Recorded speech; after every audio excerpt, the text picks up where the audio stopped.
Detroit! What up, though? In Detroit, Michigan, Eminem spoke to the masses to support Kamala Harris and Tim Walz. As most of you know, the city of Detroit and the whole state of Michigan mean a lot to me. And going into this election, the spotlight is on us more than ever, and I think it's important to use your voice. So I'm encouraging everybody to get out and vote, please. It was a quick speech, but it hit hard. I also think that people shouldn't be afraid to express their opinions. And I don't think anyone wants an America where people are worried about retribution or what people will do if you make your opinion known. I think Vice President Harris supports a future for this country where these freedoms and many others will be protected and upheld. A fair point by the artist. Then he would introduce another popular figure. And here to tell you much more about that, President Barack Obama. As the crowd cheered, Eminem embraced the former president, then went off stage. You know, I have done a lot of rallies, so I don't usually get nervous. But I was feeling some kind of way following Eminem. And I noticed my palms are sweaty, knees weak, arms are heavy, vomit on my sweater already, mom's spaghetti. I'm nervous, but on the surface I look calm and ready to drop bombs, but I keep on forgetting.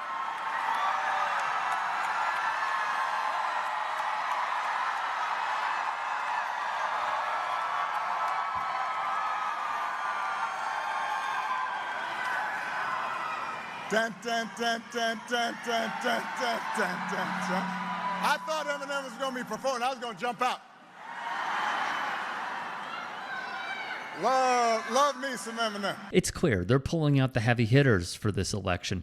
And for Eminem, not only has he given the Harris-Walz campaign permission to use Lose Yourself in an ad, something one political party and one former candidate could not do, that, of course, being Vivek Ramaswamy, a former libertarian rapper who really, and I mean really, loves this song. Every college in America has someone that I like to call that guy. When I think back at our time together at Harvard, Vivek and I wound up taking the same moral philosophy class as freshmen also. And in lecture, I vividly remember, I've been joking about this for 20 years too. In lecture, a lecture class with like hundreds of students in it, Vivek would raise his hand all of the time. He would raise it conspicuously in the shape of a V. like he That's was even worse. Wow. shining a bat signal, his own bat signal for terrible libertarian takes. That guy is insanely ambitious, right? He's incredibly image conscious. He cares about how he appears. Okay. But he is totally undeterred by how much the people around him are all cringing at how awful and uncomfortable all of this is. Shout out to Pablo Toure and the Meadowlark crew for this one. But back to Eminem. The man despises Donald Trump. Let's not overthink this either.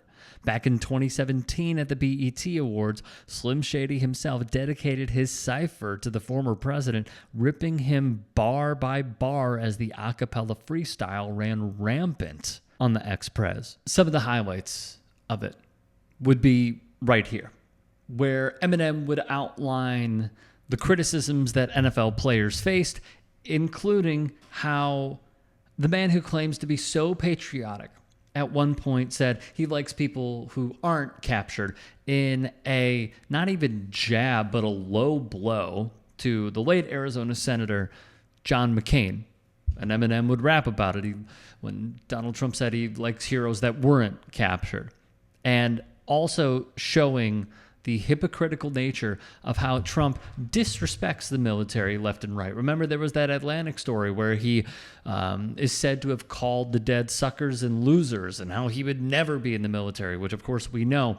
And also him saying that Colin Kaepernick and black NFL players kneeling for their rights and having an anti-racism message is disrespectful to the troops, which of course It is not. He would then go over another line. And at the time, how we forget, Puerto Rico was fresh on the minds. The hurricane was fresh on the minds of many. And the horrible tragedies is what Eminem would rap about. And instead of addressing those, he would rather go on a Twitter spree against an NFL team. Now, Newsweek dug up a comment by Shady, saying Trump, quote, is brainwashing his supporters into thinking something great is going to happen.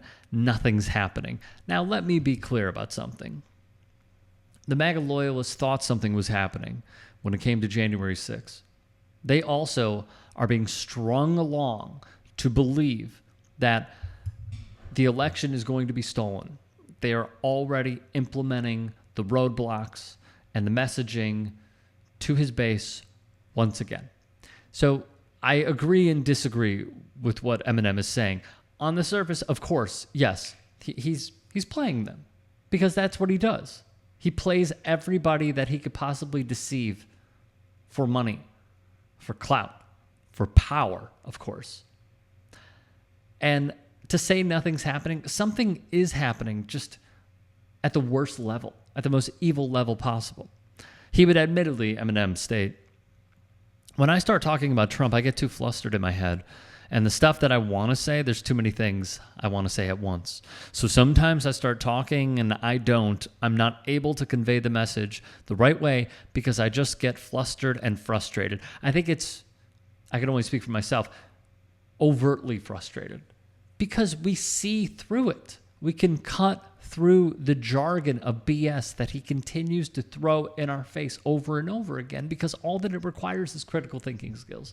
And the frustrating part about it is that how many people do not see it and allow this man to not only lead the party, but turn what a lot of Americans value into a fascist state. Not that we aren't already there in some places of the United States. Look at the cop cities going up. Look at how some politicians talk about protesters and how they really don't care about the Constitution unless it benefits them.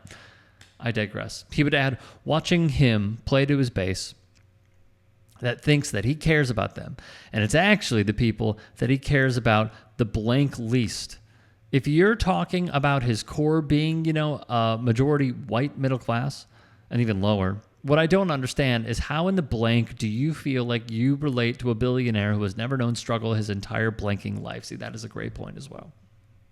How could so many people who have nothing be like, he's got my vote because he's relatable? He's not.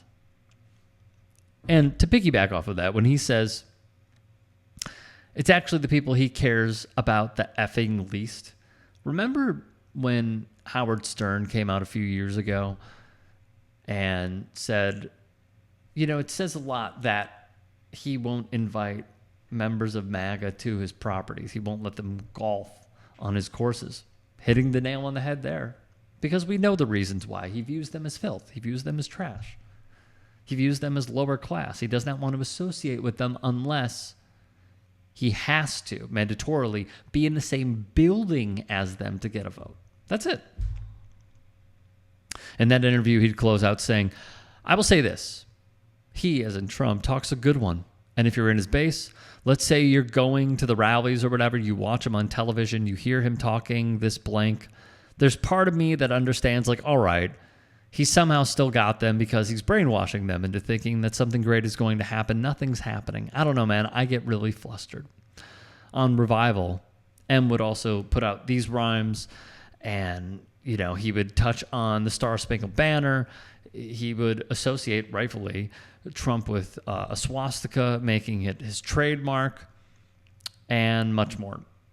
And I think, again, the most frustrating part is just to close out how many people just don't see it and how I feel like they're lost and may never come back. If you can and are willing, please become a paid member here at TYT Sports.